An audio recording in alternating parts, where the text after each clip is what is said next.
In that book, I did write about the housing bubble and why I believed it was going to burst, or why I believed there was a bubble. You were right on the leading edge of that. It's going to become much worse. They gave it their best shot, Lauren. Remember, they had Larry, the brilliant Summers, as the head of the economic team. Remember the stimulus programs. Remember under Bush TARP. They've given it everything they can, and they're coming up with goose eggs. So we're only going to see it get much worse. After 42 years of tyrannical rule, Colonel Gaddafi is dead. Britain's secret friend.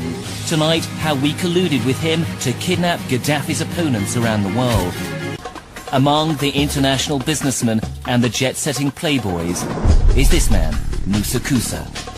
He was one of Colonel Gaddafi's inner circle, a ruthless spy chief trusted with the security of the country and stamping out dissent. When he fled Libya at the start of the uprising, he chose to defect to Britain. Moussa Koussa is responsible for the death of 270 innocent civilians, as well as thousands of his own people as part of the Gaddafi regime. Moussa Koussa is the guardian of many of Libya's secrets. So why, with little explanation, did Britain let him go?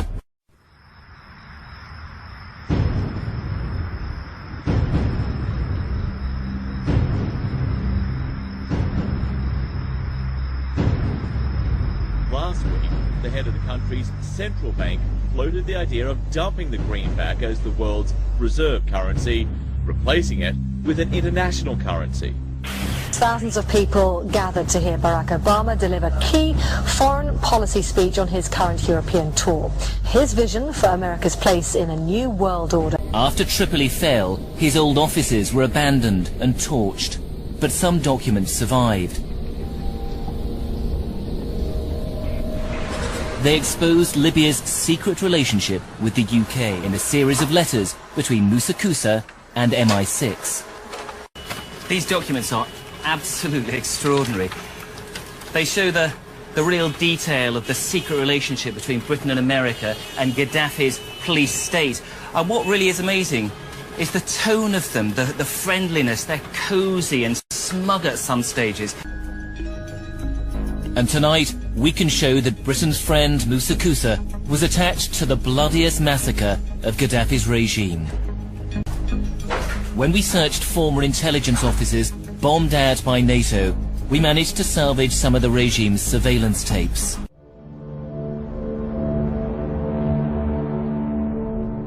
We heard screams and beatings, and from 11 to 1:30 we heard continuous shooting. We didn't know what happened exactly and how many were killed. We didn't guess that they killed just about everyone. More than 1,200 inmates were slaughtered that day. It took nearly 3 hours. Abdul Atti only survived because he was hidden by a sympathetic guard. Now Panorama can reveal that one of the regime's inner circle, present as the massacre unfolded, was Moussa Koussa, at the time chief of spies. The man the UK made deals with over rendition, and who gave assurances there'd be no torture, had actually tortured people himself. He crossed the border into Tunisia, and then on to a country he trusted, with whom he'd done grubby business before, the UK. He arrived by private jet at Farnborough Air Base and was then whisked off to a safe house. He was protected by special branch officers and agreed to be interviewed briefly by Lockerbie investigators. His assets in the West were unfrozen. Now he could tap into his significant wealth. According to some, it's about protecting civilians. We must not tolerate this regime using military force against its own people. But some are convinced intervention in Libya is all about currency, specifically Gaddafi's plan to introduce the gold dinar, a single African currency made from gold, a true sharing of the wealth. It's one of these things that you have to plan almost in secret, because as soon as you say you're going to change over from the dollar to something else, you're going to be targeted. There were 2 conferences on this. one in 96 and another one in the year 2000, called the World Mataba Conference, organized by Gaddafi. And everybody was interested. I think most countries in Africa were keen. Gaddafi didn't give up. In the months leading up to the military intervention, he called on African and Muslim nations to join together to create this new currency that would rival the dollar and euro. They would sell oil and other resources around the world only for gold dinars. It's an idea that would shift the economic balance of the world. Countries' wealth would depend on how much gold they have, not how many dollars they trade. And Libya has 144 tons of gold. The UK has double that, but 10 times the population. It's happened before. In 2000, Saddam Hussein announced Iraqi oil would be traded in euros, not dollars. Sanctions and an invasion followed. Some say because the Americans were desperate to prevent OPEC from transferring oil trading in all its member countries to the euro. Terrorism through proxies, either Syrians living in Syria or foreigner fighters coming from abroad. So it's a new style of war. This is first. So you have to adapt with this new style. It takes time. It's not easy. Okay. And to say this is easy as a normal or let's say traditional or regular war, no. It's much more difficult. Second, the support that they've been had, that's been offered to those terrorists in every aspect, armaments, money, political, is unprecedented. So you have to expect that it's going to be tough war and difficult war. You don't expect a small country like Syria to defeat all those countries that have been fighting us through proxies just in days or weeks.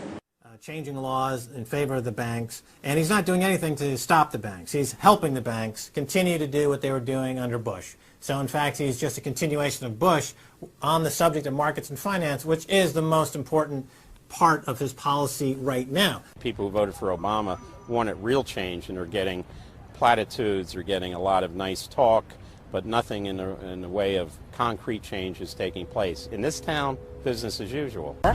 Returning vets could be a risk to our nation. We've got to give them a stake in creating the kind of world order that I think all of us would like to see. And one of the ways it will drive the change is through global governance. I think a new world order is emerging. This is a hoax and a scam which is designed to transfer wealth and power from the private sector to the government sector and from the government of the United States to a world government. And those people who have been yelling, oh, the UN's going to take over global conspiracy government. Theorists. They've been crazy, but now they're right. And who got the money? Hundreds and hundreds of banks. Any bank or that has access to the U.S. Federal Reserve's discount. Tell us who they are. No. You know, financial terrorism. They have the ability to tweak the knob. I am proposing that the Federal Reserve be granted new authority.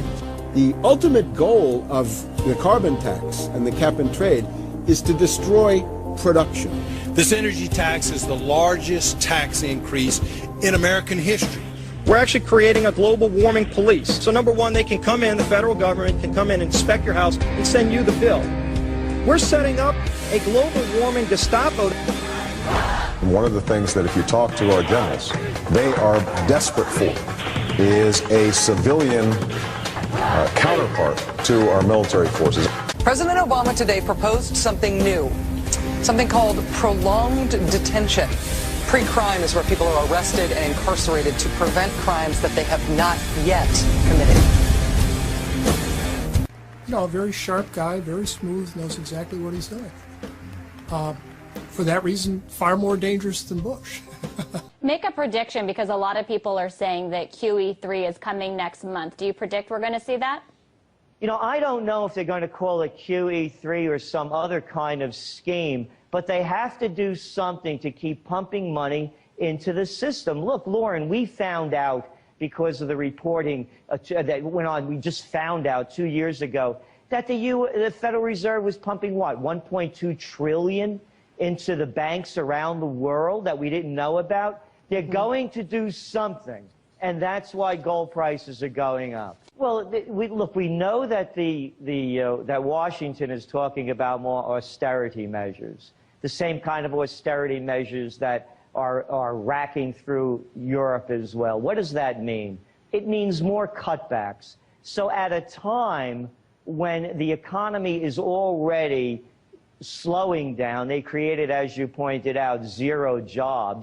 So what it shows us is that at a time when things are slowing down, it's going to become much worse. They gave it their best shot, Lauren. Remember, they had Larry the Brilliant Summers as the head of the economic team. Remember the stimulus programs. Remember under Bush TARP. They've given it everything they can, and they're coming up with goose eggs. So we're only going to see it get much worse.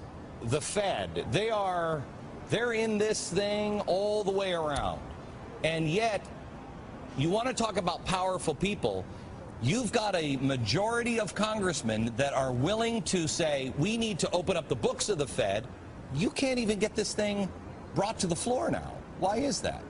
They're not going to give up. They're going to move all these shenanigans over to the IMF. They're going to have a world organization. So the powerful elite then will have a world currency. That's what they're being planning for right now. So we as a people really have to wake up. My effort is exposing the Fed, opening up the books. The American people want it, and we have both Republicans and Democrats demanding it. But you made the right point. How are we going to get the leadership to do what the American people are demanding? How much time do we have, Ron? Which means the next shoe is the crisis in the dollar, the value of the dollar, not just the financial system. Okay. We will see high inflation rates soon. Okay. Congressman Ron Paul, thank you very much, sir.